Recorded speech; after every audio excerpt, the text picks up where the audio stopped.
After the chaos and unpredictability of last week at Las Vegas Motor Speedway, who knows what to expect as the One Up Nitro National Series reaches its penultimate round of the 2025 season here at the Walt Disney World Speedway, where for 60 laps these Nitro National drivers will take on this 1 mile flat, very technical racetrack to see who can score big and who will get the championship advantage going into Homestead, the final race of the season next week.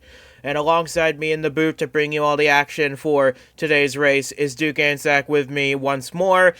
Like I said, Las Vegas was a bit hard to predict one for, but this one's a little more straightforward. It's a matter of track position, matter of keeping track position, and it's a matter of not slipping up too often in the treacherous turn 3 that'll make all the difference today.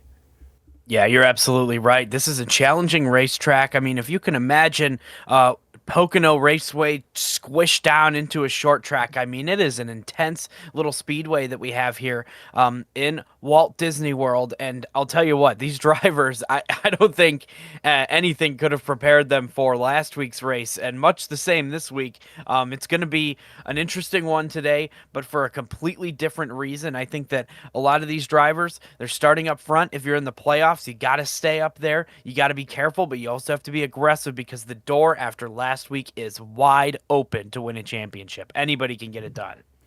And talking about that championship, we can bring you to points which look quite a bit different than they did this time last week.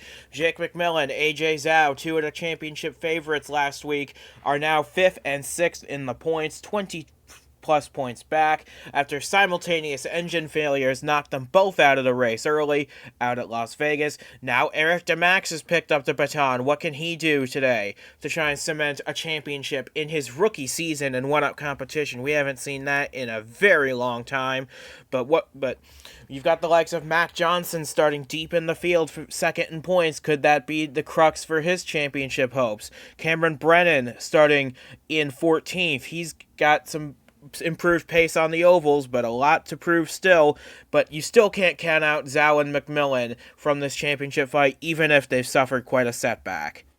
You're right, and Zhao is starting up in the 8th position. I know we'll get to our leaderboard going into this really soon, but McMillen way up front in the 2nd spot today. It's going to be a big challenge for Eric Demax to try to stay with Jake McMillen today. It's going to be critical, though, with a big gap over the 21. I think that the 21 is still the favorite in this championship, but now digging out of a hole, Eric Demax has a big opportunity to keep that lead if he can stay close to the 21 car today.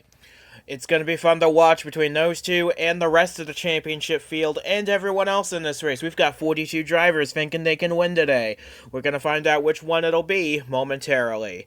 As we can now bring you the starting lineup for today's 60 laps of action. It's none of the championship drivers, really, that took pole position this week. It's Jacob Buchholz in the Crossroads Racing number 30, first career pole in the Nitro National Series for him.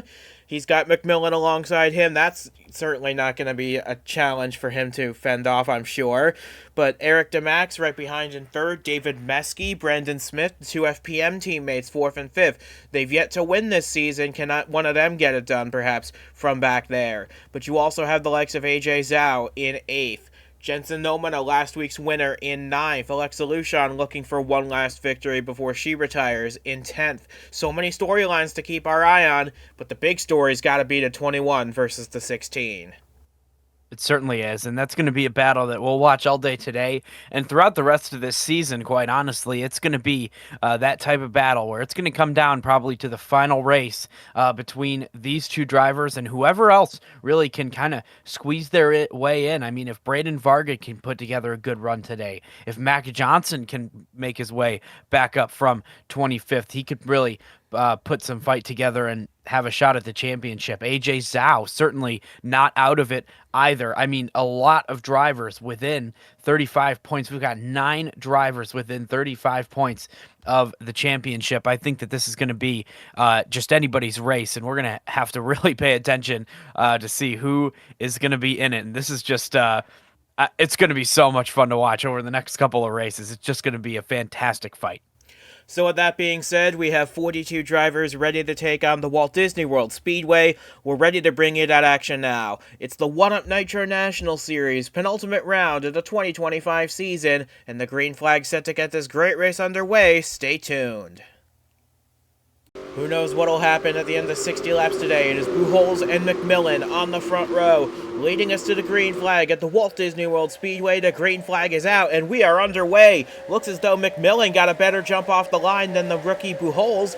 They're going to be side by side into turn one. Something we did not see yesterday is a side-by-side battle for the entirety of the first lap. It looks like we're going to get that today. And McMillen really is going to want to pull off this move right here.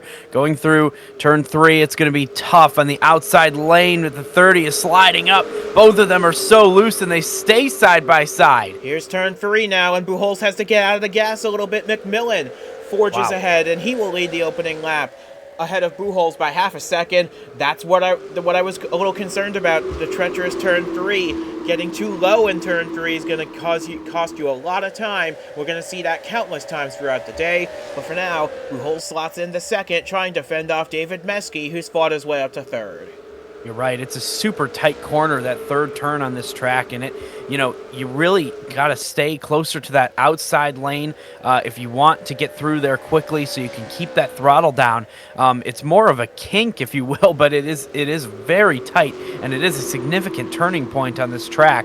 But it's not a traditional corner in the sense that you would slow down and ride around the corner. It's a really quick direction switch turn 3 is. So we'll watch that all day today. But Jake McMillen, he really took advantage on the first lap, and he was able to take the lead from the outside lane.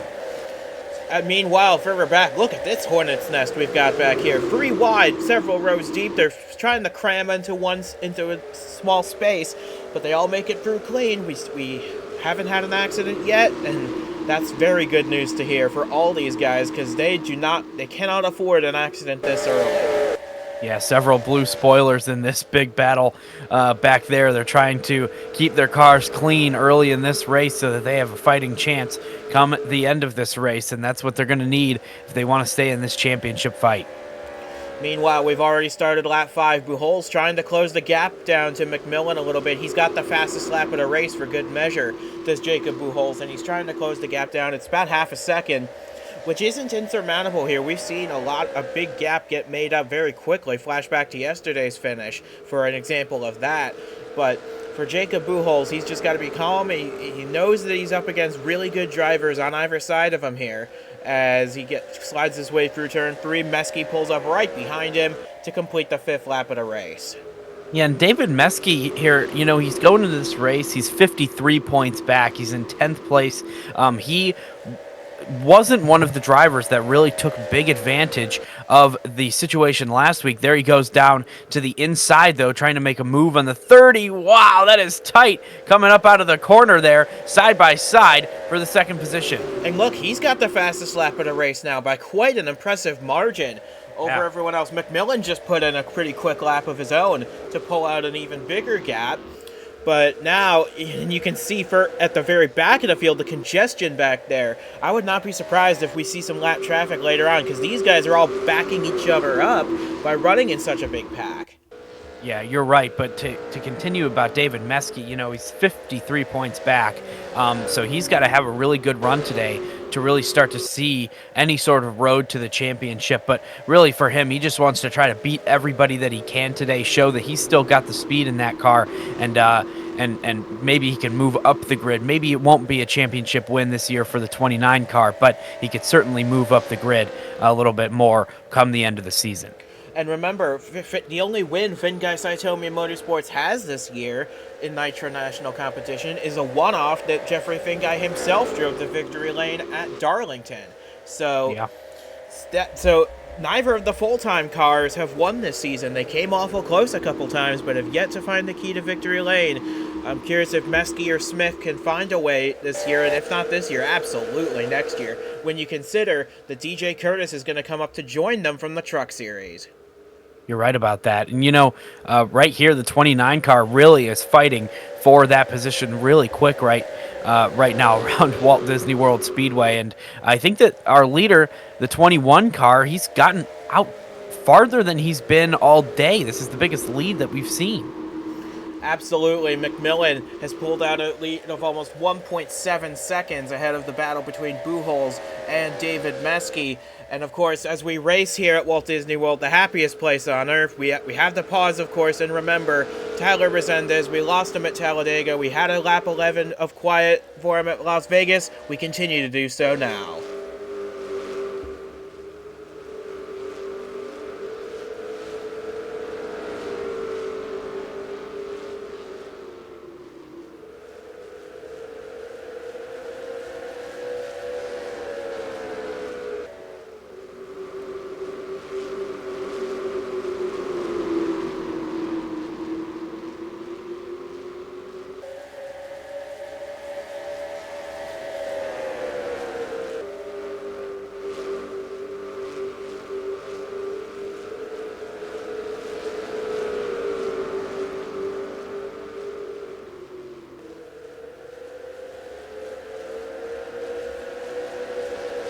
Certainly not the run that Ludovic Charette was hoping for in that 11 car today, currently down in 42nd. But up at the front, the battle for second rages on between Jacob Buchholz and David Meske. Buchholz, whoa, he slides really far out of turn 3, but he managed to keep the foot down, and he actually put a decent-sized gap between himself and the 29 as a result. Yeah, that was a massive run that he got out of turn 3, and he carried that run all the way up to the wall, nearly hit it. And he was able to keep a lot of momentum and build a big gap between himself and David Meske, who has just been hounding him for the past several laps. And now that battle has temporarily concluded, it seems, between the 29 and the 30. Well, we'll see what the 30 can do now that he's kind of clear of Meske a little bit, because he's gotten the gap down to about a second and a half. It was 1.8 seconds earlier. So he's trying to make some inroads on Jake McMillen, who's led all 13 laps of this race so far.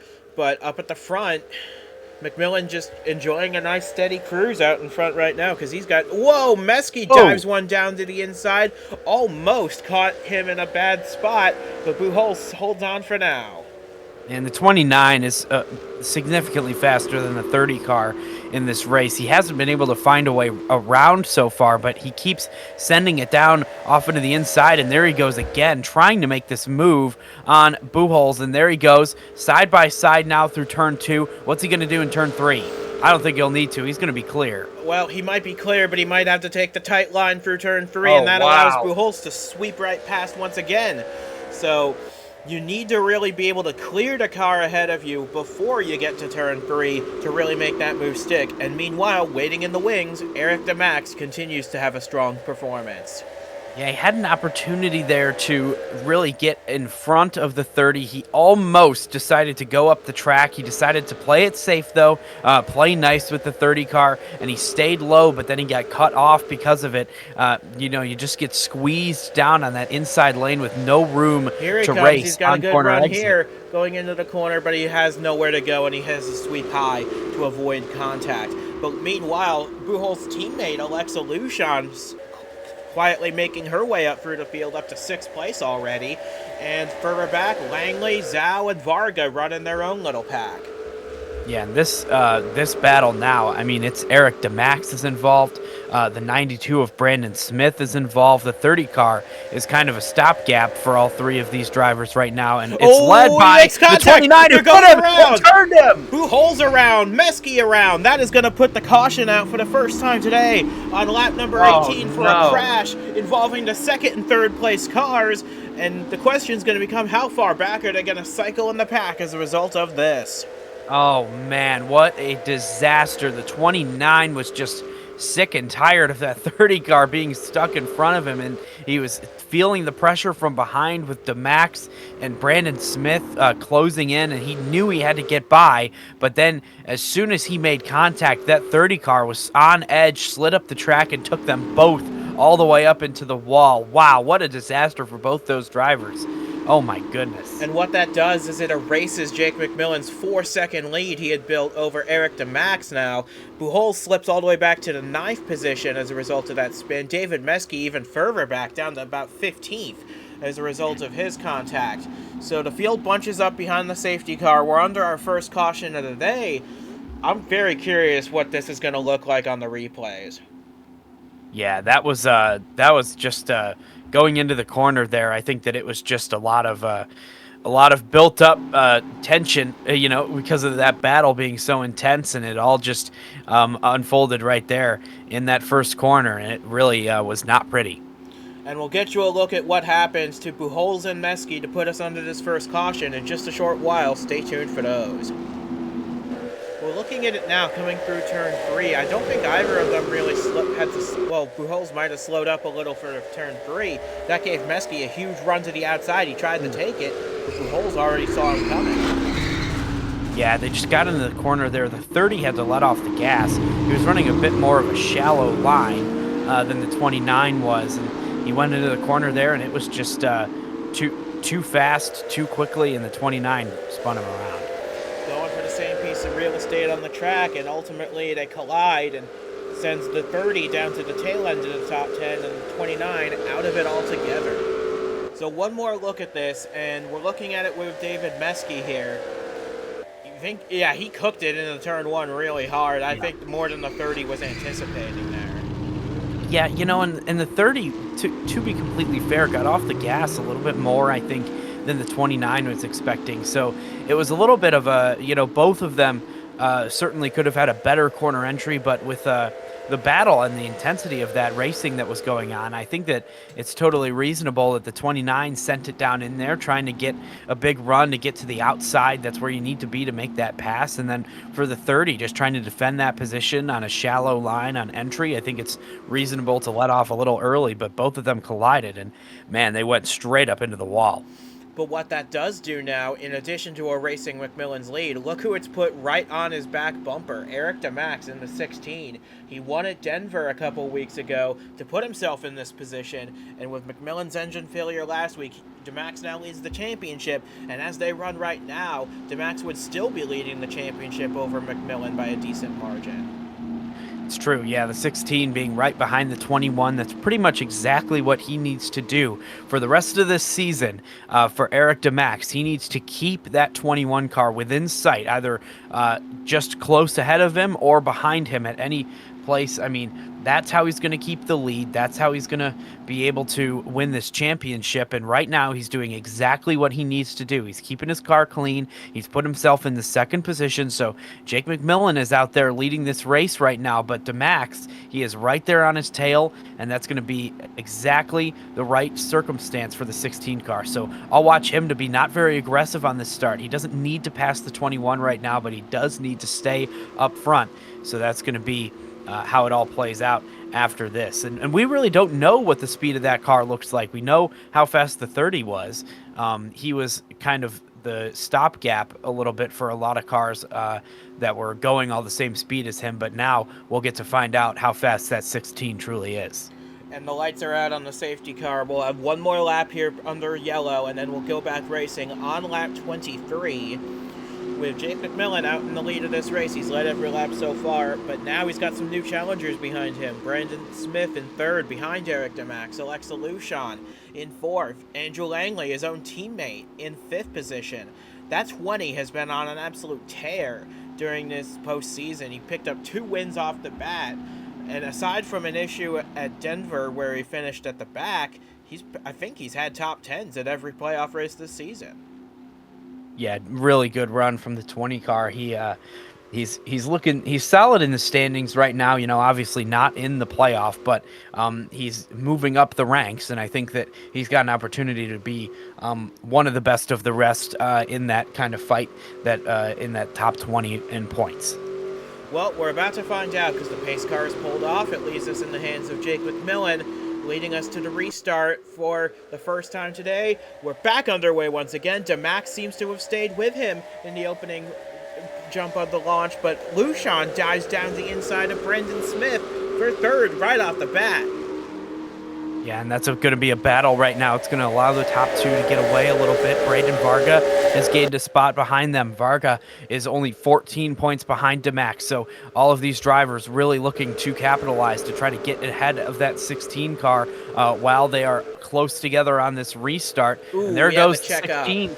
Yeah, tight entry right there to the corner, and he lost a lot of time to the 21. So McMillen has driven away a little bit, and now look at this battle for the second spot. There's like 5 cars involved. At least, probably more like 7 at the rate they're going at. But Demax starting to pull back out again over the likes of Smith and Lucian, who's now under fire from both Braden Varga and Andrew Langley. But I think what Demax needs to do, he's got to settle. Yeah, there we go. That was a much better corner for him. So he's got to settle into a rhythm here. He's got about an 8/10 gap to the 21, which he can make up pretty quickly if he has some solid laps in a row. So the main problem Demax is going to have is that he's going to need to pass McMillen to win this race, and we haven't seen that. We haven't seen a lot of passes for the lead here. No, we haven't seen a lot of people pass McMillen all year. I mean, that 21 car has just been on fire. But the 16, like I was saying, is right where he needs to be. He needs to be ahead of those drivers in this chaotic third place battle. He doesn't want to get all mixed up in that. He wants to keep his car clean and stay close to the 21 position-wise. So even if he's 5 or 6 seconds behind that 21 car, as long as he's in second place, he's going to be doing his job in this race. And meanwhile, Jacob Buchholz has dropped a spot since the restart. He's fallen down to 10th. David Meskey's gained a spot up to 14th. But neither of those cars, I would imagine, are at 100% after the contact that they've had with each other earlier on in the race. But we're closing in on halfway. We're only about 4 laps from it now. And Eric Demax he's closed the gap a small amount. He's not really gaining heaps and loads on the 21.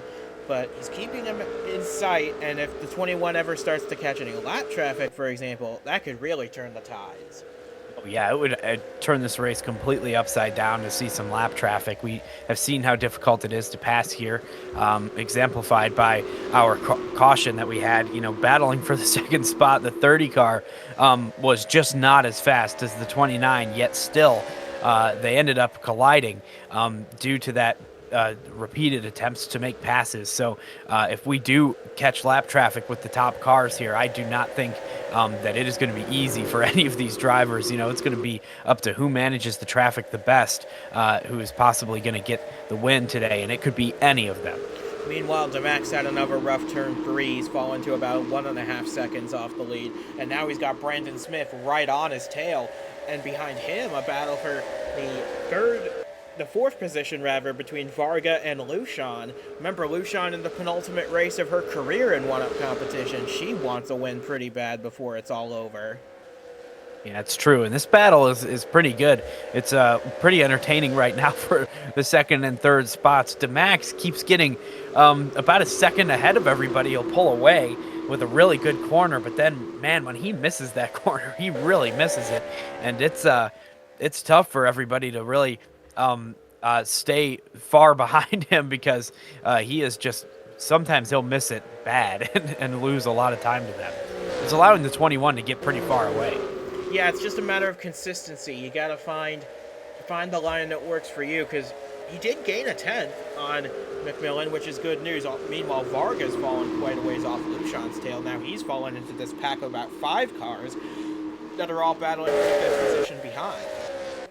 Yeah, that's going to be tough for the 9 car to keep that position now with everybody snarling behind him and surrounding him on both sides after he had a pretty rough turn 3. As we get later into this race, we're just past halfway.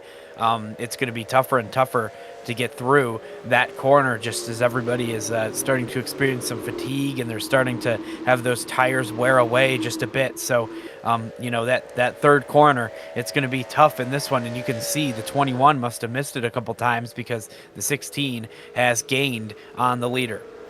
Yeah, he's now only about a second behind as opposed to nearly 2. So we'll see what McMillen's able to do through turn 3 there, and it looks like they both make it through cleanly that lap. We'll see if that has any difference on the deficit at all. He closed another 10th, which is good news for Eric Demax, but honestly, even if Demax doesn't catch McMillen and McMillen wins this race with the most laps led, obviously, and Demax holds second, he'll still have about a 15-point lead over McMillen going into Homestead, which is very nice to have. Yeah, he absolutely will, and that's just going to be, like I said, you just want to finish close to him, and if you do that every single race, you will be the champion of this series. So it's just a matter of the 16 staying in this spot, staying consistent here, and staying with the 21. Give yourself a chance, stay right on his bumper, and keep that points lead as big as it can be, even though the 21 is finishing ahead. And of course, you flash back to last year, Henry Thomas had a 40-point lead going into the finale, and he lost that championship by a single point. So it's it's not impossible for McMillen to come back and storm to his championship from that far back, but because we've seen it last year, anything's possible at Homestead. Oh, it certainly is, and it is just going to be a wild battle for the rest of this season. I can feel it. We're watching this race, and we're watching the 21 and the 16. The 21, who's been our favorite pretty much since the drop of the green flag at the beginning of the year. And now finds himself in a hole to our current points leader, Eric Demax, who's just behind him. And we've got, storylines all throughout this field. It has been so much fun all year to watch. And now with only a couple races left, it's just everybody is so tightly bound in the point standings right with each other. One little thing that happens can eliminate somebody and give somebody new life. And I mean, it is just... And anybody can win it still, and it's we're watching it unfold right in front of our eyes, and it's going to come down to it really, really tight in the final race. Absolutely, because and you have to consider in all this, Eric Demax is a complete one-up rookie in all this. As you see Shantley Daniel make a nice pass on Nathan Meyer, that's for 41st position, but still a nice pass nonetheless. But when you consider that Eric Demax is a complete rookie to one-up competition, as McMillen has a bit of a rough turn 3, but Demax had never raced in a one-up race before the season opener at Daytona this year. He has handled himself incredibly well. He has a bunch of top 10 results, he has a win at Denver, and now he's on pace to win a championship in his debut season.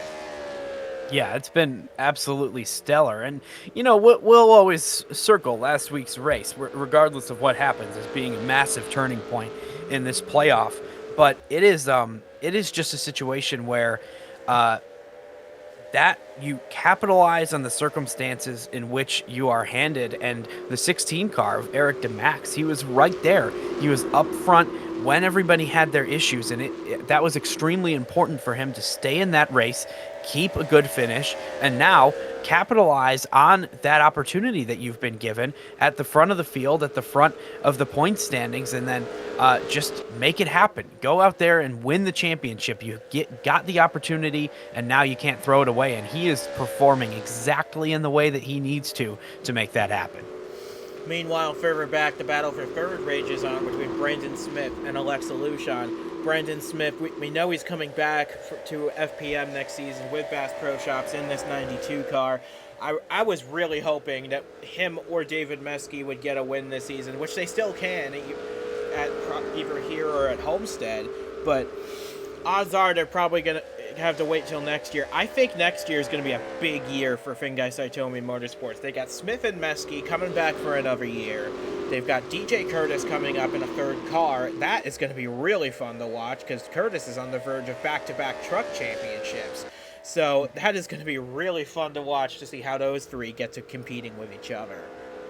Yeah, and it's they've shown some speed in this race today here at Walt Disney World, and of course that it's just having good momentum at the end of the season is important for any race team, and we've seen it, carry over in the past. So it's really good to have that whole team kind of riding high at the end of the year, and you can carry that into next year, and it's going to be a lot of fun to watch what they're able to do in the upcoming season. Because we know the likes of Jake McMillen won't be back in the Nitro National Series next season. He's going back to the Superstar Series, as he should. We've got Jensen Nomina moving on, Ryan Reed's moving on. A whole bunch of Nitro National drivers are moving on to Superstar next year. And it's going to present some new contenders. We've got rookies everywhere in the Nitro National Series. DJ Curtis, Paul Villalobos coming up from the Truck Series, Justin Whitmer coming up from the Truck Series. We've got a lot of big names making the jump, and Ashton Blevins, the modified champion for this year, he's coming to the Nitro National Series again. So a lot of new storylines going to unfold next year, and I'm thrilled to see how those new guys get on with the old crowd. Oh yeah, it's going to be a ton of fun. You know, the Nitro National Series, it's always a lot of fun when we have a brand new season. You never know what the storylines are going to be. You never know who's going to emerge as a surprise contender. We always have one or two of them, and we always have a lot of fun throughout the whole year. Just watching everybody grow and everybody learn how to go. And, you know, it's such a long season. I mean, after, you know, this is race 24. I mean, we're talking about Eric Demax being a rookie, but like, it's been 24 races and several more weeks than that on the road here in this series. And you gain a lot of experience through that. And now he finds himself in a high leverage situation, but it's not like he hasn't been around the block this year. You know, it's his first year, but he's still got a ton of racing under his belt. And meanwhile, we were just looking at a Mac Johnson's having a nightmare of scenario of a race. He's running down in about 37th place as it stands right now. He would fall out of championship contention entirely with that result. He would be eliminated if he were to finish down there, and he only has about 15 laps to change that. Yeah, he really needed to have a better qualifying position. You know, they went into this weekend 11 points behind our leader, Eric Demax, in the championship standings, but they really needed to qualify closer to the top 15 and to qualify 25th. That's just a massive hole to climb out of at a track like this where, you know, if you're stuck in traffic, it is tough to pass here. And it's tough to pass even when you're not in traffic, and you just get caught on the wrong side of the momentum sometimes. And Mac Johnson has found himself pretty far back in this field. Unfortunately for that team, this might be the end of their championship fight, despite being so tantalizingly close going into this race. But yeah, that 18 car, you know, it's just one bad race that'll knock you out when it's so close like this. And unfortunately, that's what's happening to him. Yeah, and it's a shame because Mac Johnson's another one that's retiring at the end of this season. We wish him all the best, but he was so looking forward to this opportunity at Jeff Bolton Racing, and sure enough, he got into the playoffs. He was leading the points for a decent chunk, but he really wanted to win a race, and he hasn't gotten to victory lane yet this season. Hopefully he'll be able to accomplish that at Homestead before he bows out, because that 18 team has really deserved it for running as well as they have this year. Yeah, you're absolutely right. They have a lot to put their shoulders up on and really celebrate, you know, after this season. And especially, I mean, with 2 races to go, going into the race, only 11 points out of the championship. I mean, that is something that you can always look back on and be like, wow, remember that? Remember when we were just so close? It was incredible. So that's something they'll be able to remember. But speaking of something to remember, in this race right now, we've got just over 10 laps to go. And here's the 16 closing in on the 21 for the lead. It's within a half second now. Yeah, Demax has put in some really solid laps here to make that charge on the 21. I'm looking forward to seeing how this plays out for the rest of the race, because they're only about half a straightaway behind the likes of KJ Hayes, Shantley Daniel, to put them a lap down. So if these two get stuck behind lap traffic for a while, look at Demax. He's carrying it really wide into turn 1 just to generate that little bit more momentum. Wow. But yeah, these two have been really fun to watch for this entire race. You know, I wonder if he was kind of saving his stuff a little bit throughout the race, if he was maybe just kind of, you know, working the tires, saving up his fuel a little bit so that he could put one little charge together towards the end of it. And here we're seeing it now, the fruits of his labor, the 16 car making closing in on the 21. Yeah, and we've only got 9 laps to go in this race, and KJ Hayes is not that far up the road to be lapped. So for the likes of McMillen and Demax, they've got to keep in mind that it is a very real possibility that they will catch the back of the field, and they got to manage the traffic well. And it's very much easier said than done as well. They both slipped up there in turn 3. That's given Demax a huge opportunity. I thought he was going to put the bumper to the back of the 21 there. I did too. I was seeing flashbacks from our caution earlier when they were racing for second, Mesky and Buchholz. I was watching it happen between these two cars into turn 1, making me a little nervous, getting me up on the edge of my seat here. This battle is starting to get exciting with only a few laps to go. Yeah, and Demax, he had a little bit of a rough exit out of turn 3. That's going to cost him big. It's going to drop him. Oh, yeah, he lost 7/10 there in that one moment. That is going to cost him big. And I don't know if there's enough laps for him to recover this one. Yeah, that is a tough one right there. He's going to have to hope the 21 makes a mistake to give him enough time to catch up and possibly mount a charge and make a pass. But he's also got to start to worry a little bit about Brandon Smith behind him. The 92 is starting to gain time on him. He did it again there out of 3. Yikes. Yeah, another one. So now he's got to start thinking about keeping this second position, and he doesn't want to get in trouble here with Brandon Smith. Brandon Smith, he's not going to race him super hard, but he is for a position here on the track. So it's going to be tough for the 16. He doesn't want to get caught up in a crash here. And another thing, even if he doesn't get caught up in the crash, second place is worth 5 more points than third place is. So if he loses that spot to Brandon Smith, it'll go from a 15-point gap going into Homestead to a 10-point gap, and that could make all the difference. Yeah, it's really, really important, those 5 points. Every point is going to matter at Homestead, and now it was 1 point the difference last year. Yep, he's starting to gain a little bit more on the 92 car. So, wow, we just went in a couple laps from talking about the 21 possibly losing the lead to the 16, now having a over almost 2-second lead on the 16 car, and the 92 fighting for the second spot. Yeah, and we only have 4 laps to go in this race, and the gap is up to 1.8 seconds. I think the fight for the win is pretty much over unless the 21 faces some catastrophic errors. And Brandon Smith's also kind of faded off from Eric Demax. He's down to 3.2 seconds off the lead, so I think the podium is pretty well set at this point, because you can see that huge pack of traffic the 21's about to catch. Yeah, I don't know if he might get there on the last lap, or maybe this lap, or the next lap. It'll have to be one of those 3 if he does, but honestly, I don't think that it's going to impact him all that much. He's got a 2-second lead now. So he maybe was also saving his stuff a little bit, and he put himself in a good situation to just put it all out on the line in the last couple of laps and gain a ton of track time over the 16 car right when it mattered most. Yeah, and he's coming up on 2 laps to go. If he hangs on, he'll have led every lap of this race. And he didn't even start on pole position to do it. Buchholz was your pole sitter, remember? And he got involved in an accident, so... Meanwhile, Lucian's dropped a ways back of Brandon Smith. Now, she's under fire from Braden Varga in the 9. Regardless, though, I think this is going to be a fun battle to the checkered flag. As McMillen, he's caught the 59 coming to take the white flag. So he was 2.4 seconds ahead going into this lap. Now that he's caught the traffic, what's going to happen? He lost 4/10 that time. So we'll see. I don't think it's going to be enough, though. They're on the back straightaway. Only 1 corner remains.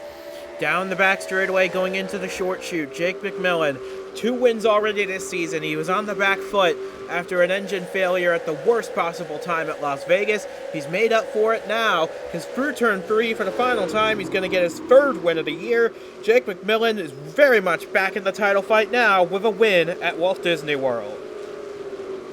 Right about that, this title fight has just gotten more interesting going into Homestead Miami Speedway next week. One more shot to win the title for anybody who's close enough to do it. And we've got several drivers that are going to be close enough, but critically it is the 16 and the 21 who are going to be fighting. 15 points separate them. Man, I am excited for that one. And going over the rest of the top 10 briefly, Jacob Buchholz fell all the way back to 14th at the end. His handling must have gone way away for him. Mesky fought his way back up to 11th spot. Cameron Brennan, even though he was 15 seconds back, he hung on to a top 10. He's not out of the title fight yet. Still, considering his road course prowess, he's picked up a lot of speed on these ovals lately, and I'm really excited to see what he can do in the Superstar Series next year. But that is going to do it for us for Walt Disney World Speedway. We'll see you at Homestead Miami Speedway next for the grand finale from Duke Anzac and from myself as well. We appreciate you joining us for an epic day of racing at Walt Disney World Speedway. We'll see you again next week. It's the final race of the season at Homestead Miami. And until we see you down in South Florida, congratulations to Jake McMillen, his third win of 2025. That's the most of all drivers in this series, and he is now within striking distance of a championship to cap off this incredible year.